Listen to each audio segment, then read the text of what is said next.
Hello everyone, welcome back to agriculture political. बहुत बहुत स्वागत है आपका। उम्मीद करती हूँ आप सब अच्छे होंगे। तो बढ़ते हैं आज की वीडियो की ओर। जैसा कि आप सभी जानते हैं कि आईसीआर का रैंक कार्ड रिलीज़ हो चुका है। जल्द ही आईसीआर की काउंसलिंग शुरू होने वाली है, रजिस्ट्रेशन प्रोसेस शुरू होने वाला है।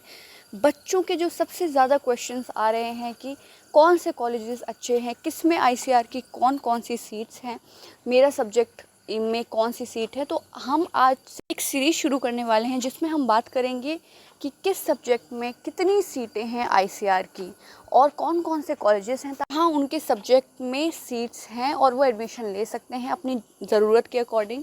यानी जो नॉर्थ से हैं वो नॉर्थ के कॉलेजेस देख सकते हैं, साउथ के कॉलेजेस, यानी कि जो जहाँ पढ़ना चाहता है उस हिसाब से कॉलेज देख सकता है।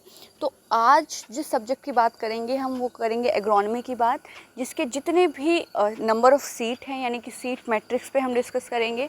कौन कौन से कॉलेजेस हैं, कौन कौन सी सीट्स हैं, यानी कि जनरल कितनी हैं और SC ST OBC EWS की कितनी सीटें हैं। तो आप स्क्रीन पर देख सकते हैं ये एग्रोनॉमी के जो सीट्स मैट्रिक्स है वो दिया हुआ है।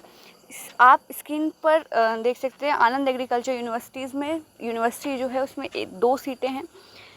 आगे मैं आपको बताऊं उससे पहले एक चीज़ जो आपको ध्यान रखनी है कि आईसीआर की तरफ से जो स्कॉलरशिप है वो आपको तभी मिलती है जब आप अपने स्टेट के बाहर एडमिशन लेते हैं। तो चलिए, उसके बाद जो है आचार्य अंजीरंगा है जिसमें आपको 4 सीटें जनरल की हैं, बाकी और कैटेगरीज़ की सीट्स हैं। स्लाइड में मेंशन नहीं है, मैं आपको पहले ही बता देती हूँ। जो पहली रो है वो UR सीट्स हैं, उसके बाद SC, फिर ST, फिर OBC, फिर EWS, उसके बाद टोटल नंबर ऑफ़ सीट्स लिखा है। और जो कुछ सीट्स हैं वो जो PWD स्टूडेंट्स हैं।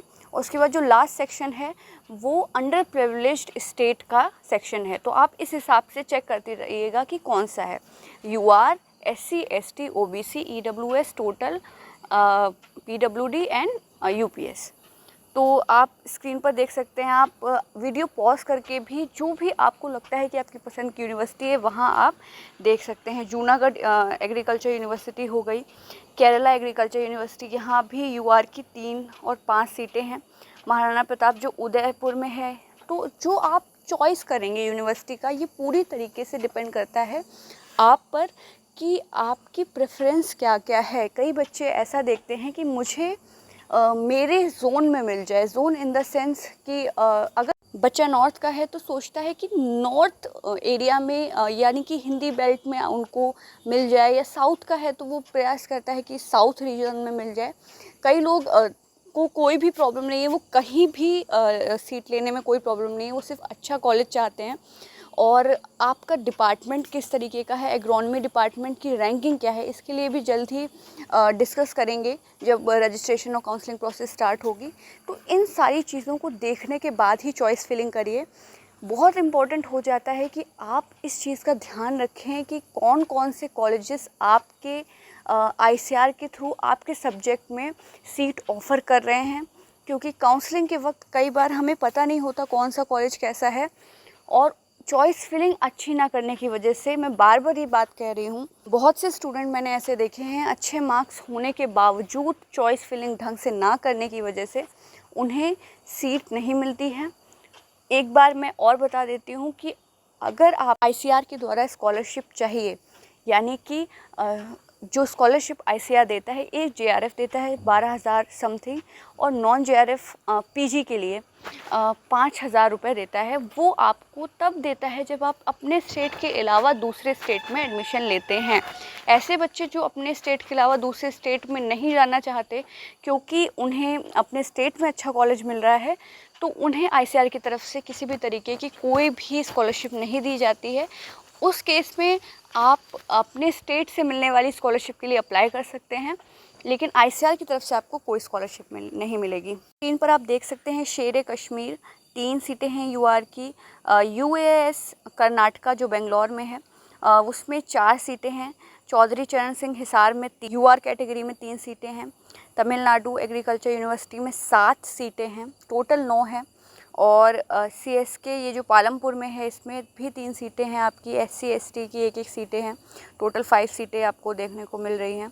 और एग्रीकल्चर यूनिवर्सिटी जोधपुर में 1 सीट है। तो जो सीटों का डिस्ट्रीब्यूशन है वो डिपेंड करता है आपके सब्जेक्ट पे, और कई बार थोड़ा सा सीट मैट्रिक्स चेंज भी होता है during the time of counselling. Students कुछ सीटें छोड़ देते हैं या कुछ नई सीट्स ऐड हो जाती हैं, तो थोड़ा बहुत ये सीट मैट्रिक्स होता है। ये सीट मैट्रिक्स टेंटेटिव होता है, लेकिन मोस्ट ऑफ द सीट्स का डिस्ट्रीब्यूशन इसी प्रकार से होता है। इस सीट डिस्ट्रीब्यूशन से आपको एक आइडिया लग जाता है कि आप जिस कॉलेज में एडमिशन लेना चाहते हैं उसमें कितनी सीट है, और टोटल नंबर ऑफ़ सीट्स को देख के आप समझ सकते हैं। जैसे कि एग्रोनॉमी में जो यूआर की टोटल सीट्स हैं वो 158 हैं, एससी 34, एसटी 17, ओबीसी 16, ईडब्ल्यूएस की 5 सीटें आपको देखने को मिल रही हैं। टोटल जो सीट्स हैं एग्रोनॉमी में वो 225 हैं।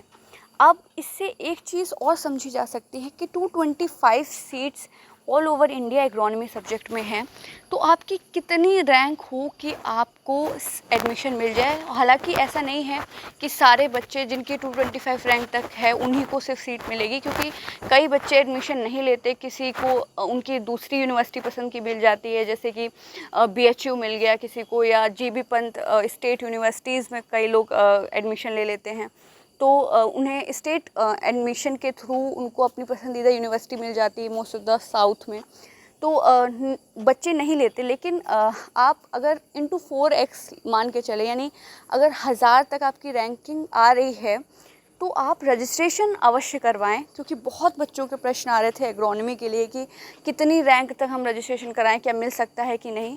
तो हम जो सीट्स हैं उसका 4x मान के चलते हैं कि शायद मॉपअप राउंड तक आपको सीट मिल सकती है। बहुत से ऐसे स्टूडेंट्स हैं जिनको मॉपअप राउंड में बहुत अच्छी अच्छी सीट्स मिली हैं। अगर चॉइस फिलिंग ढंग से की जाए, काउंसलिंग प्रोसेस ढंग से कराई जाए, पूरी तरीके से आप पार्टिसिपेट करिए लास्ट तक, तो आप अवश्य ही सीट देखने को मिल सकती है। तो मेन चीज़ हम इससे ये सीख सकते हैं कि total number of seats agronomy में जितनी हैं उससे 4x तक अगर आपकी रैंक आ रही है तो आप रजिस्ट्रेशन अवश्य कराएं। आई होप ये वीडियो आपके लिए यूज़फुल रहा होगा। कोई भी क्वेश्चन है आपका तो आप कमेंट बॉक्स में लिख सकते हैं, मैं प्रयास करूँगी कि उसको समझा पाऊँ अच्छे से। So thank you very much, और इस वीडियो को शेयर कीजिए उन सभी स्टूडेंट्स के साथ जिनको इसकी आवश्यकता है।